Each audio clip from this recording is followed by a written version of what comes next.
Welcome everyone, PowerShell Summit 2019. Yes. Hope you guys are going to have fun today. I had fun writing this lab. I'm so excited for you to get to play with this stuff. This is going to be a lot of fun. My name is Ashley McGlone. This is my 6th year here at the Summit as a presenter. So I've had a popular TechNet blog for a while when I worked for Microsoft. My handle on Twitter was GoTPFE. A lot of people found me that way in my content. I did a lot of writing around Active Directory, PowerShell, DSC, those type topics. And this year I'm here to do something a little different. I know in previous years, Lee would wow us with his security sessions, but there was no hands-on component. I thought we really need to get our hands into this to show you how it works. And so what I've built for you today is a very basic hands-on lab. And there are additional features that we're not exploring here just to get you in the door, all right? We're not going to go into encrypted logging and different things. We're just going to keep it simple, straight down the middle, show you how to do transcription, script block logging, and some other tricks. Because if you haven't been keeping up with the cyber news, there is, here, let me give this to Keith here. Thanks, yeah. So in the cyber news, over the last several years, it's been very popular that there's all these post-exploitation PowerShell. You know, we look at the PowerShell gallery and all these wonderful modules for us, right? But then there's the dark side of the internet where all these people have created other kinds of PowerShell modules to infect your stuff and to do it very creatively. And so what we're doing here today is to give you some ammo so when your CIO comes to you and says, I just got back from this conference, PowerShell is bad, shut it down everywhere. See, what your CIO doesn't know that they're saying is, shut off the one thing that we can track and see what they're doing to force them to go use other tools we can't track. And that's not good. So I want to show you today how to use some things that Lee Holmes actually published in 2015, but a lot of people still aren't aware of it. And if you are using it in your environment today, I'd love to hear about it as we go and get started. But so that's really what this is about today, is to give you some tools how to find the badness in your environment when people say that they're using PowerShell. You know, it's this double-edged sword. All of a sudden, it does all these great things for us as administrators, but the bad guys get to use it too. So I'm going to show you how to find the bad guys. That's what this session is about. So the way it's structured, when you get out to the GitHub, you're going to download the PDF. And by the way, I should just mention, what you're seeing in the lab-hosted environment says Tanium on it. Okay, that's my employer.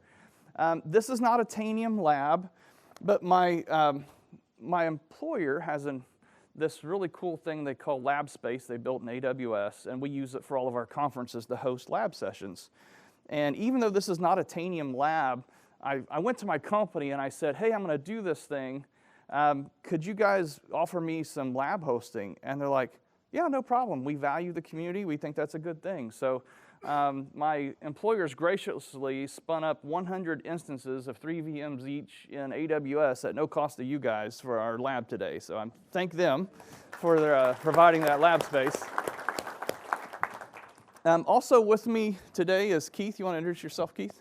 I'm Keith Garner. I've been around PowerShell since I think I saw my first presentation while at Microsoft in 2003 with Monad, but now working with Ashley at Tanium. Yeah, it's been great because most of the labs here are kind of destructive. We're going to be modifying group policy. We're going to be doing a couple things. There's no reason why you can't do this in your own lab, but you probably don't want to do this on your personal machine. So luckily we've been able to have a lab here that we can kind of destroy and tear down and cause problems and recover later. Yeah. Yeah, we don't want your corporate AV going off on your machines that you brought in today. So, so here's the way this is structured. We're going to start off with a hands-on lab on just the basics of PowerShell policies.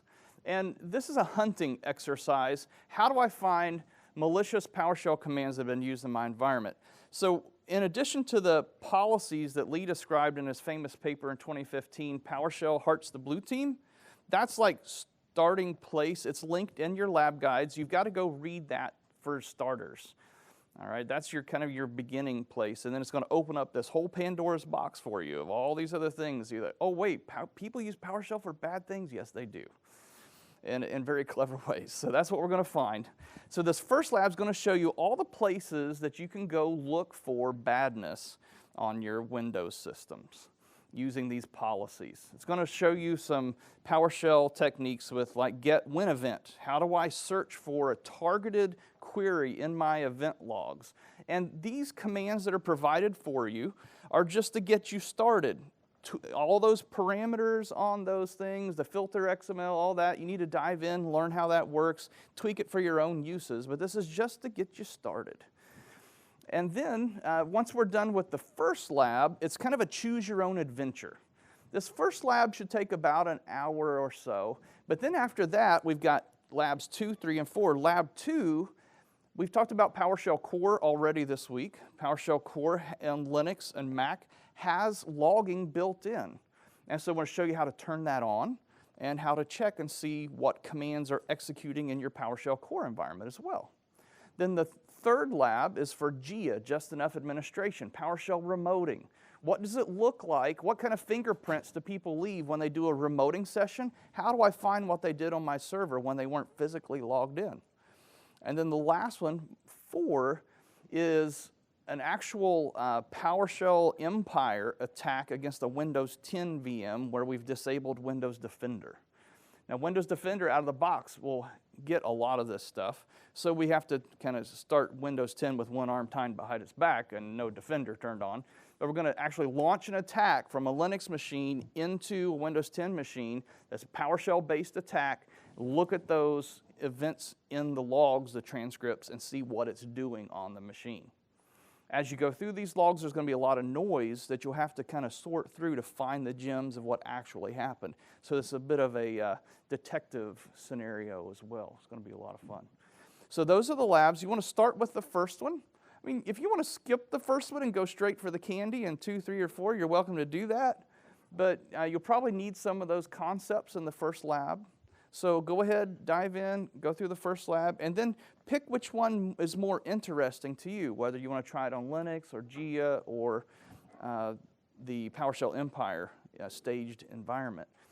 And then in the GitHub site with the lab docs, lab 99 is just a little README that tells you how you can build this out at home, because we're not going to have enough time to do all 4 labs. That was never the intention. Make sure you get through number 1. If you want to do the rest of these at home, there's a little guide that tells you how to build your own little lab with a domain controller and a Windows 10 box and a Debian Linux machine that's got Empire installed. So all the links are there. It tells you how to build this out, and you can continue to play with this. Probably not at, I was going to say probably not at work. You could play with this at work if you're just really careful to keep it, sequestered away and not going to touch anything else, but that'd be fine. But as soon as you stand up, some of these tools in your work environment, InfoSec's going to be knocking on your door, so just be careful with that. So anyway, yeah, unless you are InfoSec, yeah. So knock yourself out, guys and gals. Have fun with this lab. Keith and I will be circulating if you have questions. I'm not really intending to walk through the whole lab from the front. If there's pieces that you want to see me demonstrate on the big screen, I'm happy to do that. But this is really intended as a time for you to get your hands in there and to play with it yourself. So go ahead, start with lab 01. Now, on the C drive of the Windows systems, there is a labs folder. And basically what I did was I wrote some scripts to parse out of the markdown file all the command lines and dump them into a PS1 file. So you can, instead of having to type some of those really long strings, you can cheat and copy them out of that C labs directory. Some of the commands will work in the ISE, some are better in the console. But anyway, I'm going to stop talking now. You guys just go to it. Yeah. Okay. So this is a really good question I wanted to answer for everybody. And there's one step in the lab where it talks about an AICAR file, EICAR, and that is a known virus test signature. So when you're McAfee or Symantec or Defender, you drop a file with that string in it, and it will flag it as a virus as a test. So AMPC, Anti-Malware Scan Interface, was introduced in Windows 10 and Server 2016 as a similar type feature that scans scripts as they execute. And so this string in the lab is a test string so that you can make sure it's working without using something malicious in your environment. Yeah, so that's what the AMPC test string was, and the AICAR. Yeah, there's a great Wikipedia article on AICAR, and you can drop that file on your machine just for fun sometimes and mess with your AV people. Yeah. I'll also mention that as you're going through the labs hunting for these event IDs, I know this is a PowerShell conference, and we make fun of people that click on things. All right, but the Windows Event Viewer will actually help you triage these events very quickly, because it's a really easy way and a friendly way to go through them. You want to use the scripts later when it comes to automating your hunting techniques, but just to kind of learn and get a feel for it. I mean, you can do it in the console, that's fine, but I know even for me, I've been teaching PowerShell for years, even for me it's easier in the GUI sometimes to just see what is happening in these events and the other events that occur around them. So it's okay to use the GUI in this session. How many people could not get the net adapter module to show up as true in the list? Wow, all right, just skip it. As somebody else already pointed out to me, it was working, it was logging the events. For some reason, it was just not showing flagged as true. I promise it worked when I wrote it. That's right. Yeah. If you remove the list available flag, it shows accurately as true. Okay. If you remove the list available, it shows true. All right, I'm gonna repeat that for the recording. So if you remove the list available switch, it will show true. So what I'll do then is I will edit the lab guide right now.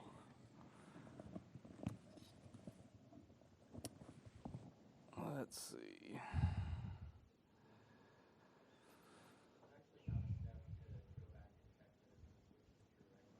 Oh, okay.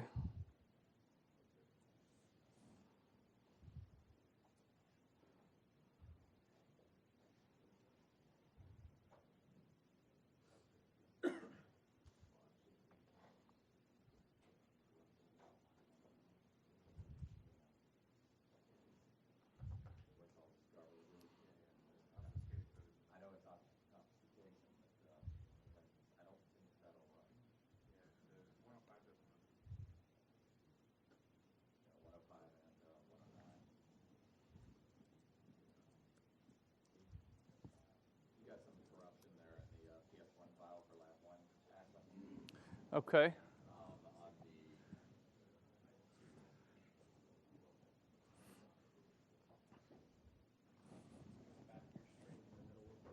Oh, yeah. Oh, shoot, I forgot to fix that. Yep. Let's see, if you repeat the get module list available command above, remove the parameter list available. Yeah, that was a problem. You said it was line 105? 105 and 109 both have it.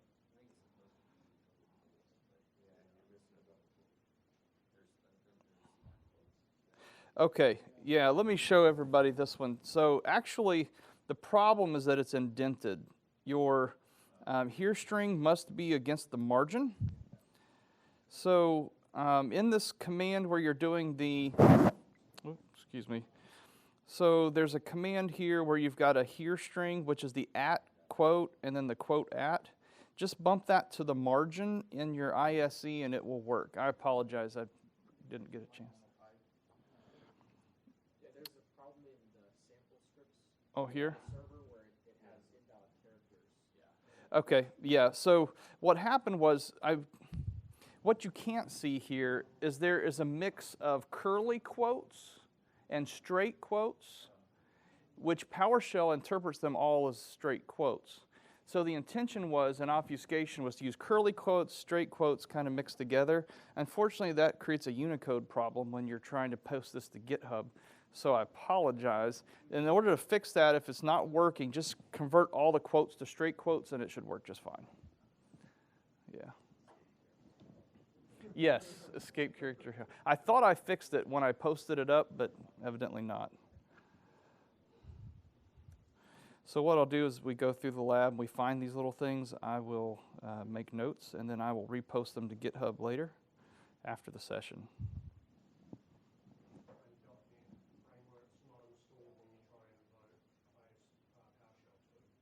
And if you continue reading in the next step, it'll tell you that. Yep.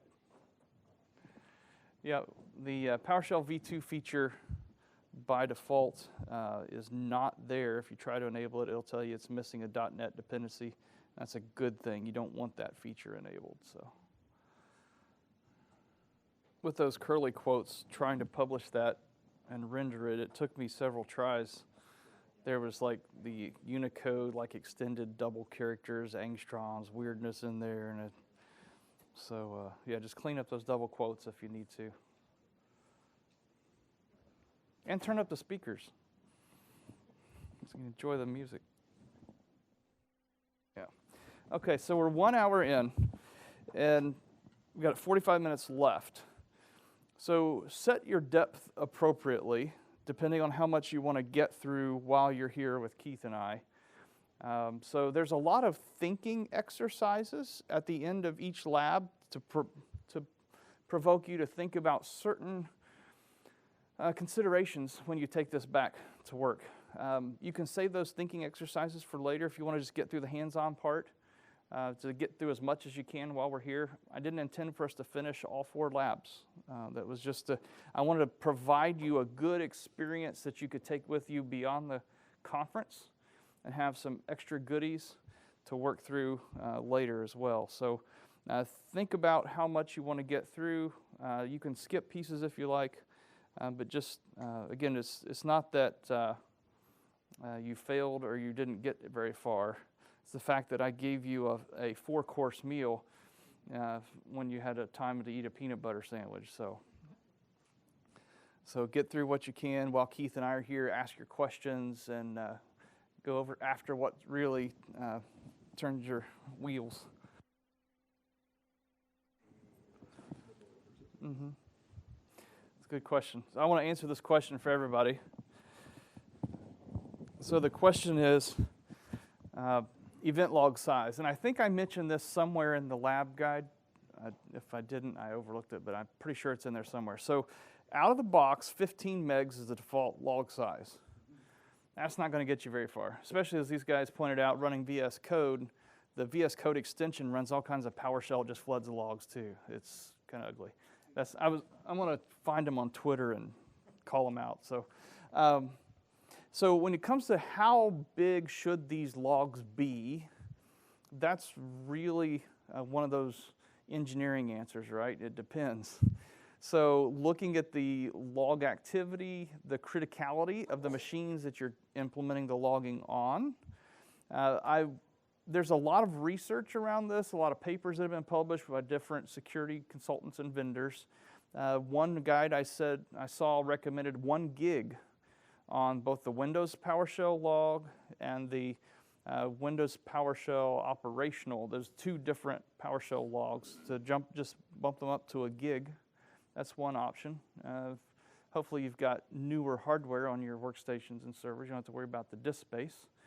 But that's one option, or 0.5 gig. Really it's just kind of set it and test and see how many days of activity you can get in there. Other techniques like looking at the PS readline history, there's no date stamping on that. You just kind of, something happened somewhere on this box interactively. Somebody physically typed the command. You don't know when. That's the benefit of the logs and the transcripts. It'll tell you exactly when it happened.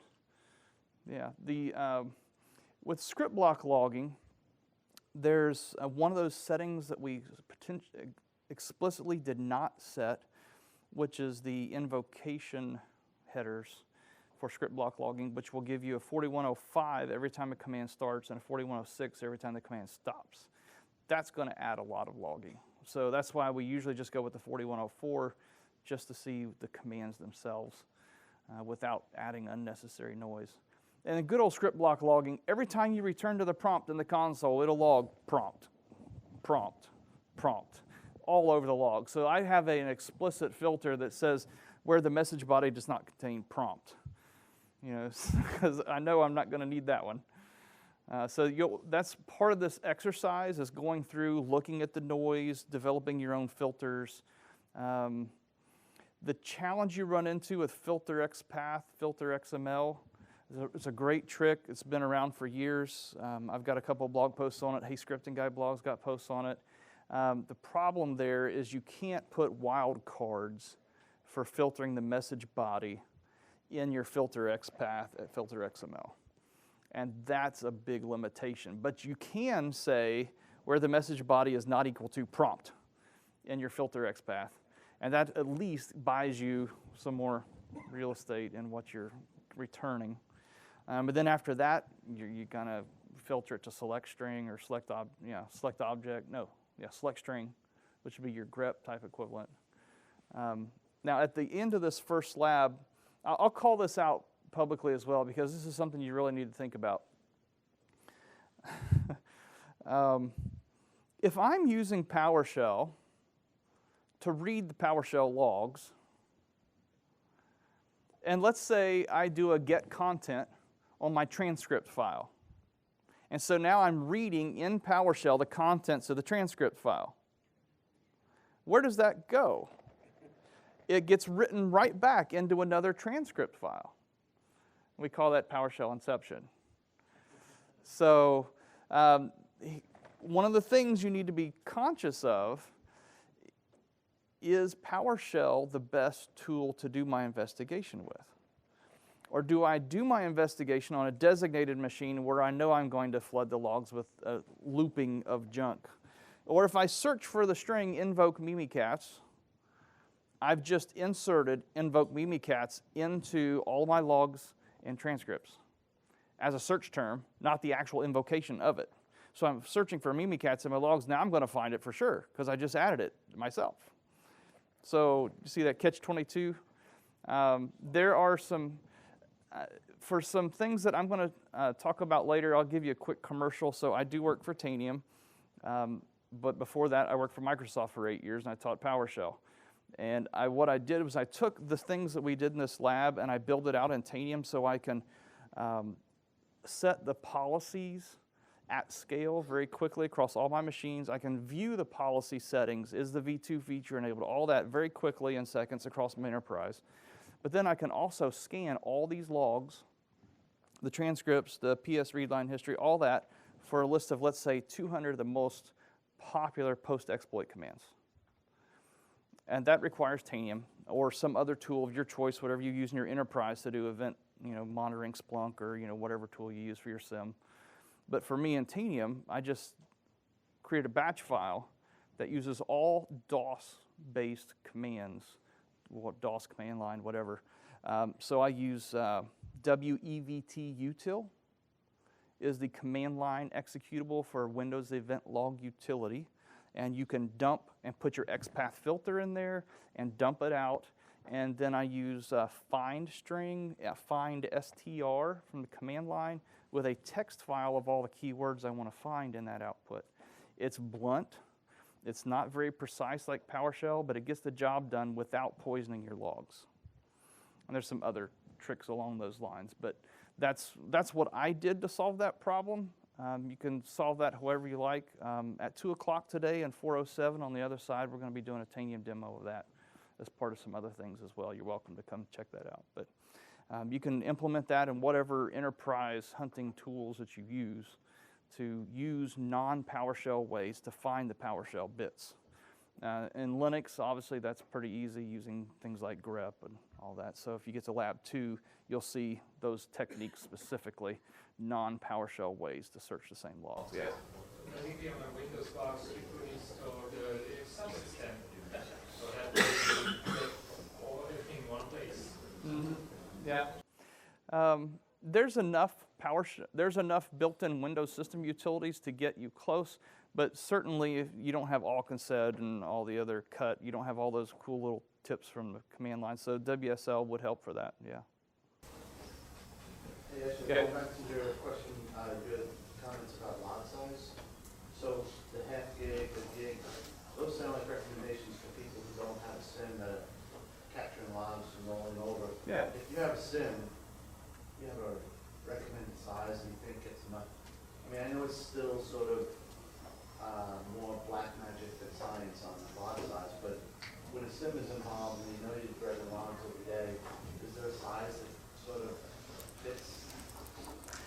I really can't give you anything on that. Yeah, I'm sorry. The challenge, yeah, on the local endpoint, it just depends on the frequency of your harvesting of those logs, and whether you want to have that evidence on the machine, for how long you want to retain it on the machine. So if you're using a SIM where you're archiving that, you want to try to filter that noise if possible, because your SIM's got tons of junk in it. And you're looking for the needle in the haystack, so try to filter as much as you can. Yeah. Yeah, Windows Event Forwarding is, there's Jessica Payne is a Microsoft, I'm not sure what her current title is, but she's in the cyber with Microsoft, and she has some really good articles you can find on Windows Event Forwarding. Sort of point out since I'm turning transcription on. We've done that on the labs. Try and fire up the new Active Directory Administrative Center. Turn transcription on. That new utility will no longer work. Oh, really? It will not connect to the directory. As long as transcription is turned on in new, the DSAC utility won't work. That's good to know. Good way to know your admins. I need to make a note of that. Can you restate that, please? Okay, yes, sorry, let me restate what he said. So the Windows Admin Center, DSAT, yeah. So the new ADUC that people don't like, that's PowerShell based, basically. So your new Active Directory Administrative Center, that's running PowerShell behind the scenes. So he said if you have transcription enabled and this PowerShell based Active Directory tool at the same time, it blocks this tool from working. It just will not connect to any domain. That's interesting. All right. So, yeah. So word from the field. That's one of the things I like about doing these sessions, because I hear what people have run into. So. And if you use transcriptions for the network location, people have permissions with that on. Sorry. Yeah. Figure out a way around to let access administrative to the machine to run PowerShell. I don't secure the transcription location. Doesn't do me a lot of good to have a transcript that must be a laptop. Mm-hmm. Right. So, Ashley, I may not be understanding something correctly, but you were talking about how your own command that you type in to investigate will get put into the log. Are we talking about the console you got canceled? Anything. So if you run it as a script, or if you've got it typing it physically into the PS read line history, it would show up there. But yeah, if you run it as a script, it's, as we've observed in this lab, it's going to get caught in the events. It's going to get in the transcript. So why wouldn't you just maybe copy out that log somewhere else? Yeah, that's a typical security forensics methodology. So I'm rarely going to be analyzing patient 0 from patient 0. Usually I'm going to pull all those logs off with some other forensics tool and then look at them in a blast chamber of sorts where I don't care if things go bad, so I can look at it safely there. Yeah. There's a lot of tools that do that. Tanium has tools that do that. You can just suck those logs off and then go analyze them on another box. So I'm just curious, if you've moved on from lab 1, how many chose the Linux lab next? All right, how many chose the Geo lab next? All right, how many chose the PowerShell Empire? All right, yeah, cool, all right. Just let me know if you have to see anything else that's working. Scott pointed out that in the lab 4, for if you're doing the malware hunting, of course these are not really PowerShell script files, but just commands you're typing in the Empire environment. There's a rename, let me find, yeah, rename client 01. So the dash is not a legal character in the name, so I need to tweak that there. Yeah. I mean, would it work if it was It's just the conventions of the Empire tool. It just doesn't like dashes, I guess. Yeah. So I need to fix that in the guide as well.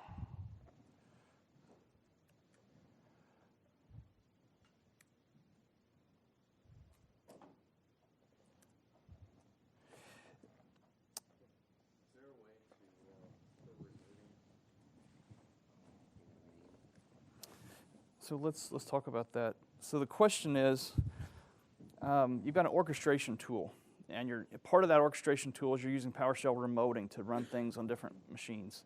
Is there a way to, in the GIA lab, you have to use a configuration name for the session. So if you're using an invoke command out of the orchestration tool, you can put the configuration name in there. If you don't have that option, by default, if you do a get PS session configuration on a machine, it'll give you a list of the default endpoints for PS remoting sessions. And you'll see that, I don't remember the exact name, it's like Microsoft.PowerShell, Windows.PowerShell, something like that. There's a default endpoint, and you have to be an administrator to have permissions to connect to that by default. So if you don't have that ability, what you can do is you can actually adjust the permissions and the capabilities on that default PS session configuration. So if you, Microsoft.PowerShell, yeah. So what you have to be aware of then is that forever and always after that, if I just do invoke command or enter PS session against that box, I'm going to get that restricted experience. So what you can do, this is a clever little trick, is you take that default remoting endpoint that people would normally enter PS session, and you can just crank it down to nothing, and then have an administrator session that's open entirely, but you have to know the session configuration name to get in. I liken it to like badging in the door. I can try to badge in this door. Oh wait, I'm standing in a broom closet. I don't get anything in here. But I badge into this door now, and all of a sudden I can see the whole data center. So you can use those configuration names with your remoting sessions to create very different experiences on the exact same box. So if you don't have the ability to specify that session name going in, you're stuck with that default remoting session. Great question. Yeah.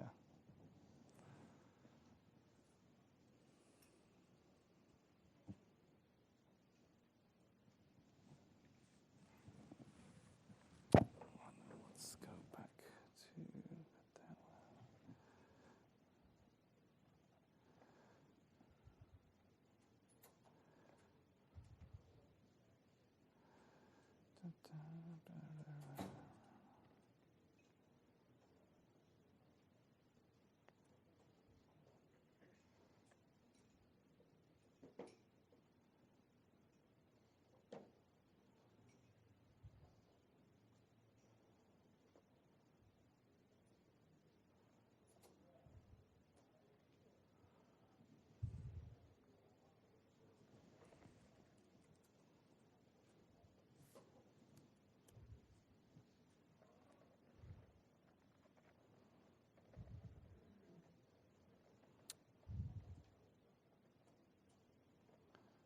I need to grab that updated link. All right. So let's do this.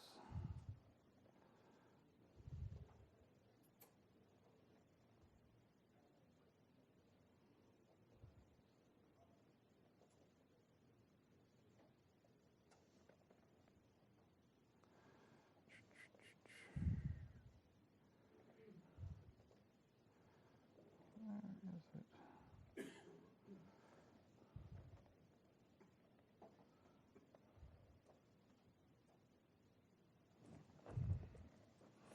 All right, folks, this is how you get results. Ready? At PowerShell Team on Twitter. And I'm doing this very imprecisely on purpose so it's a public conversation, right? So at PowerShell Team. At Posh Summit. An attendee pointed out that the PowerShell extension for code floods the logging and transcription features. Who do we talk to about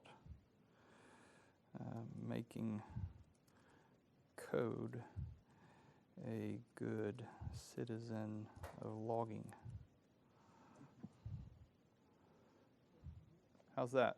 Does that capture it? All right. I know there's, see, the real way to do this is to go to the repo for the PowerShell extension in GitHub. You would go to the repo for all kinds of chatter behind the scenes, just noise. Yeah. He said he set it up in a lab with just VS Code doing nothing, and it was just in the background had these tasks that was running, it was just filling the logs. Yeah. Is that with us? So, Tyler Lionheart is responsible for that extension. He is super approachable. I mean, he's on us on Twitter. And Okay. I just don't remember, because it used to be David, and I didn't remember who took it over. Tyler, that's right. Because I think I remember seeing him last year talking about it. Yeah. So we'll get some attention there. The proper way to do that, though, is to go to the GitHub repo for the extension, file an issue, or open an issue against code to say, hey, look, please don't be so chatty. yeah, and I think our Keith Hill is on that as well. Okay. I've seen that. Yeah, Keith's been working on this for years in the original Visual Studio full up plugin as well. Yeah. Yep. Don't forget to hit send on your tweet so I can reach it. I thought I did.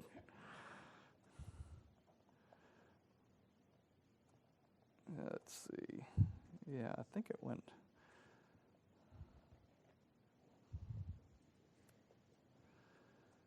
Let's see.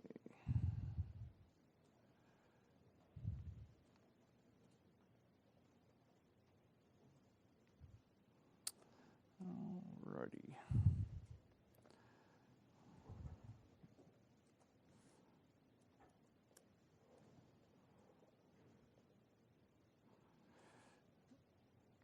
Actually, I didn't do that very publicly. I forgot to put like a dot before the at PowerShell team, so that went directly to them. Anyway. Yeah, that's my bad. Sorry. My Twitter foo was off.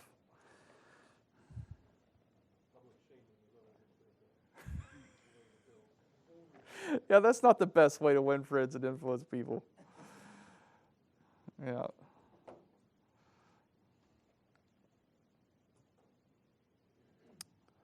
Fix it there.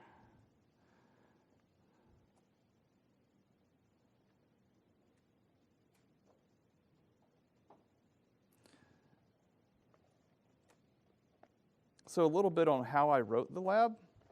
So I used VS Code. I'm on my Mac. I use VS Code. I have PowerShell installed. I have the lab space spun up, and I'm writing the labs in Markdown. And then I use, when you go to the command processor, I installed a Markdown converter.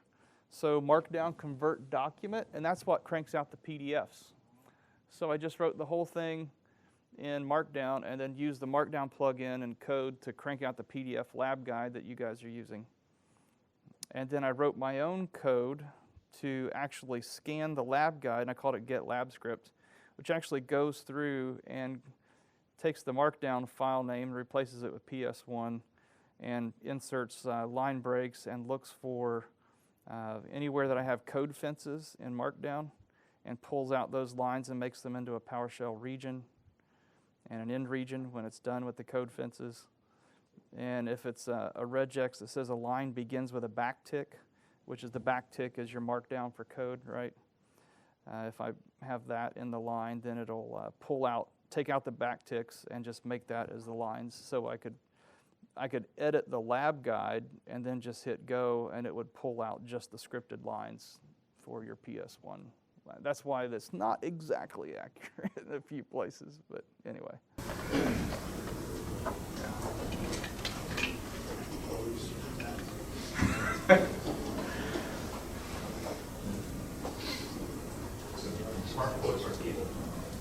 Smart quotes are very evil. Yeah. The line ending is the result. It's copy paste from. Right.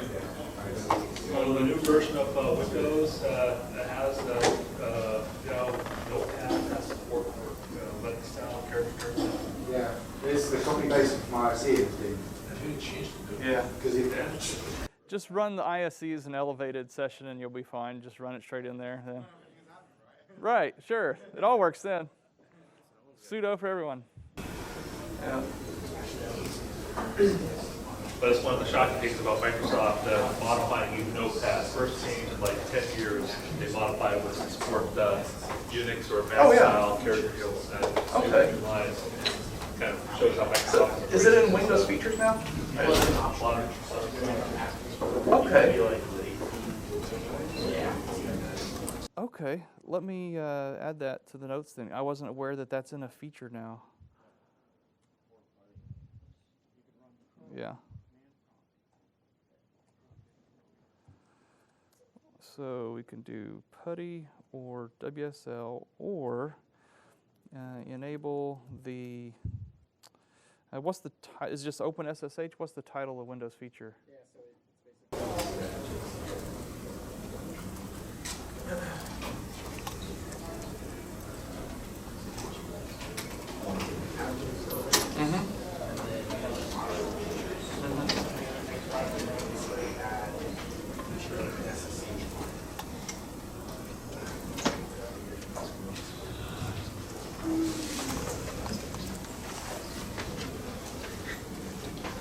On Windows 10, what was the release? You said it was 1809 and above. Okay. Cool.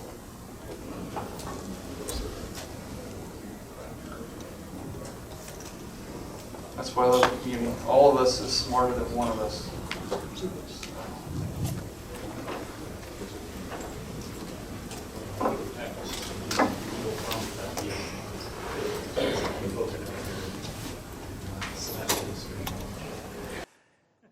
So yeah, part of the strategy in that last lab 4 is to say, turn up all the logging. I'm sure there's some type of performance hit when you do that. I've not measured it. There's ways to measure it. I've not measured it. But because some of those evil tricks will disable a portion of the logging, maybe not the transcripts or vice versa.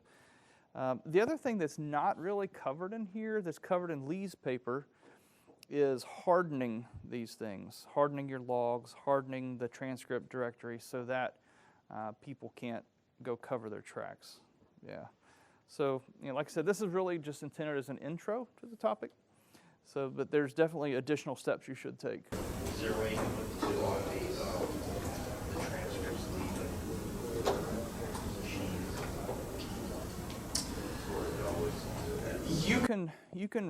You can write it to any path, including a network share. And that's what Dave was mentioning earlier, was that when you get to a network share, sometimes you get into some interesting permissions issues trying to write out to a network share. But that's one of the recommendations in Lee's paper, is to write it off box on the transcripts so that they can't be Removed locally. double hops, but the issue is in there. There's no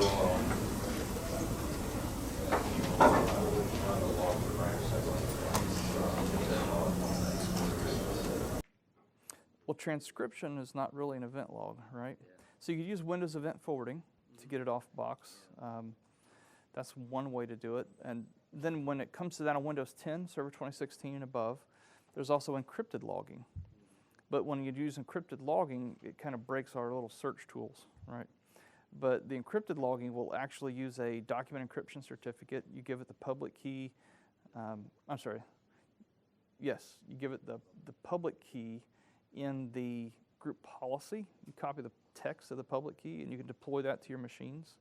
So it's encrypted as it writes it into the event log. So if you have, I know nobody here used into the Windows event log. And I know nobody here ever embeds passwords and clear text in your scripts. But if you had like database connection strings, things that were sensitive that you wouldn't want to be seen in the logs, you could encrypt them. And then you have your Windows Event Forwarding, Splunk, whatever, pulls that off the machine, and then you can decode or decrypt that payload message body using the private key off box.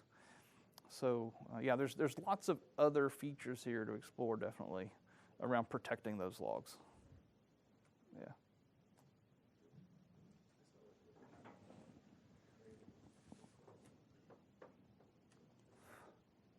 So we've got 10 minutes left, and I've been answering a lot of questions already.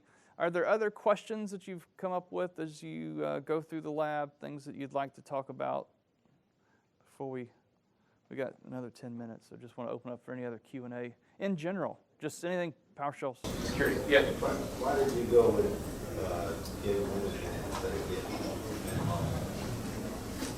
just so you could So get event log versus get when event. This is a really good question. I'm glad you asked. So get event log will look at application, system, some of those classic style Windows logs, but it does not look at the new style Windows logs like the operational logs. So you can't use get when event. Somebody correct me if I'm wrong, but you can't use get event log to look at those new logs that we need to view. So number one, it's not possible to use get event log. Number two, get when event, you have to use it to look at those logs, but it also has this complicated filtering capability with filter XPath and filter XML. And I hate XML because I'm an ops guy. I'm not a developer. I hate XML. And so you can go look for my blog post on XML versus IT Pro, where I talk about how to filter in the logs on specifically using the XPath. There's two blog posts I wrote on that several years ago. And I go into how to use the filter XPath versus filter XML and how to then very strategically filter against stuff in the message body, the properties, time. You can put a criteria in there of like how many milliseconds of history you want to look at, which I recommend. I gave you a very simple get when event command here, but on the ones that I use, I'm going to have a filter for there's a big complex way to put the system time and calculation, how many milliseconds of history. I'll go back like 6 hours maybe. And then I say where the message body is not equal to prompt, and I'll put all that into one big filter XPath or filter XML. So you can look at those blog posts for more information. If you just put go TPFE and XML and events or something like that, you'll find it in a search. So there's 2 blog posts on that. Also, the Hey Scripting Guy blog has some articles as well. There's some really easy cheats on how to build those filters. If you use the graphical interface for Windows Event Viewer, and then there's this tab that says the behind-the-scenes view, the XML view. You click that, you can copy that XML straight out into a string that you call filter XPath and pass that in, and you're filtering just like you did in the GUI. So you can cheat and build your filters in the GUI, then copy the XML out of there and paste it into your script. Yeah. And you don't have to learn how to write XML. There's also a filter hash table.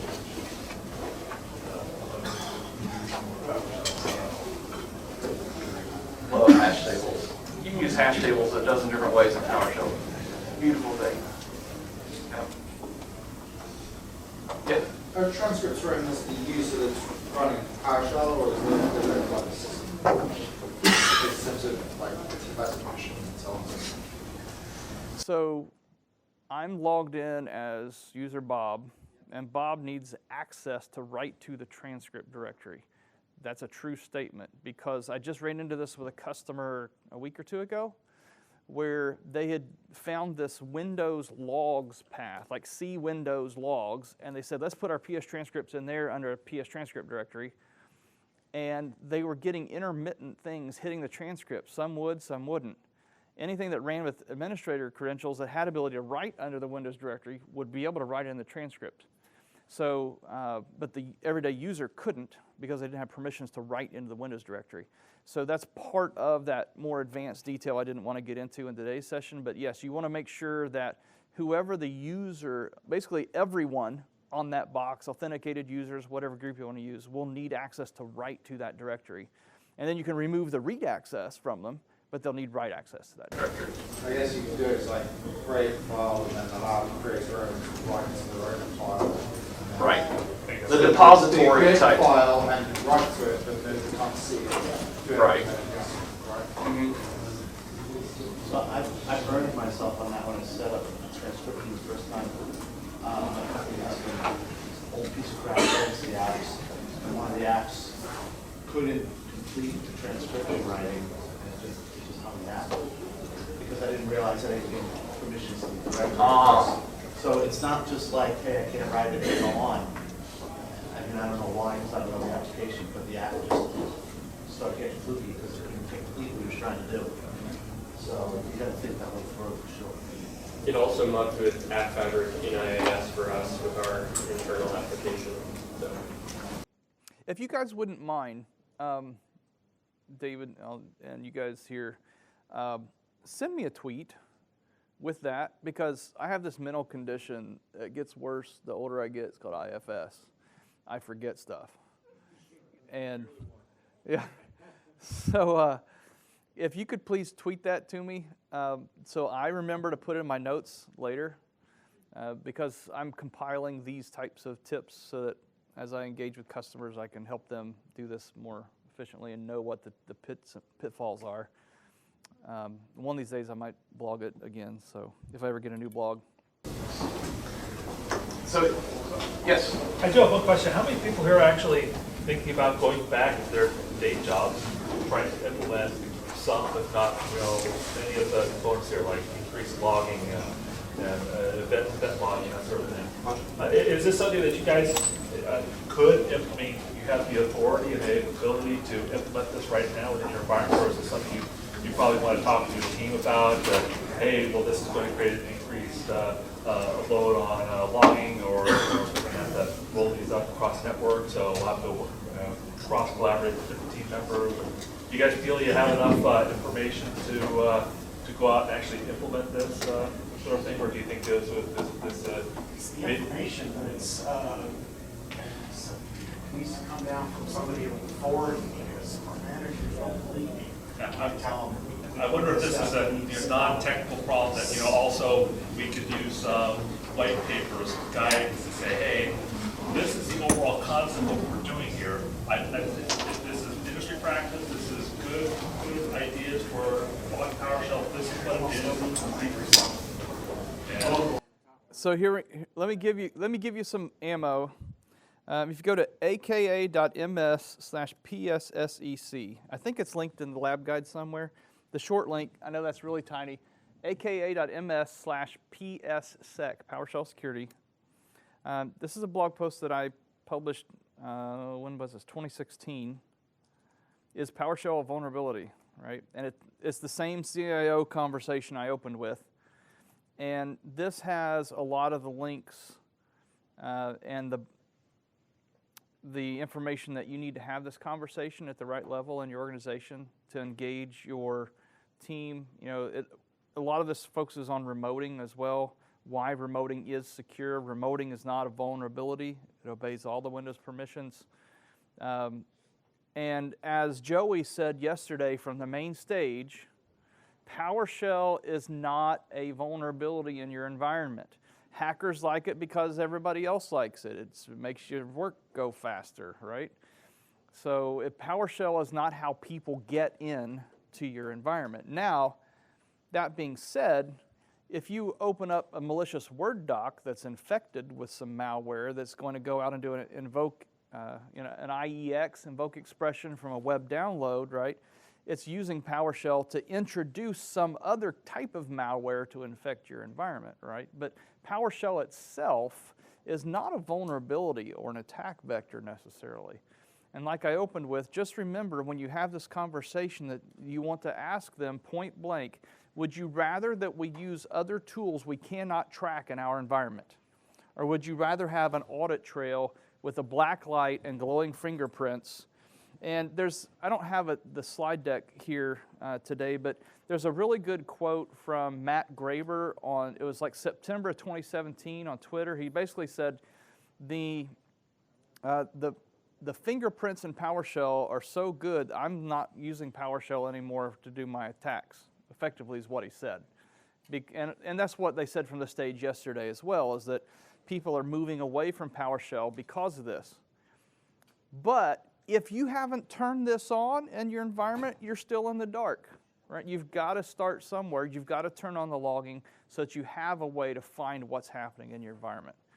There's a lot of other things that we didn't really get into today on the proactive side, blocking PowerShell in an appropriate way. There's App Locker, there's Device Guard, there's other ways to proactively block malicious code. AMPC will do that as well. I'm getting the high sign here. Is it? Oh, yes, we're at time. All right. Thanks for coming, everybody. Please leave an evaluation. Thank you very much.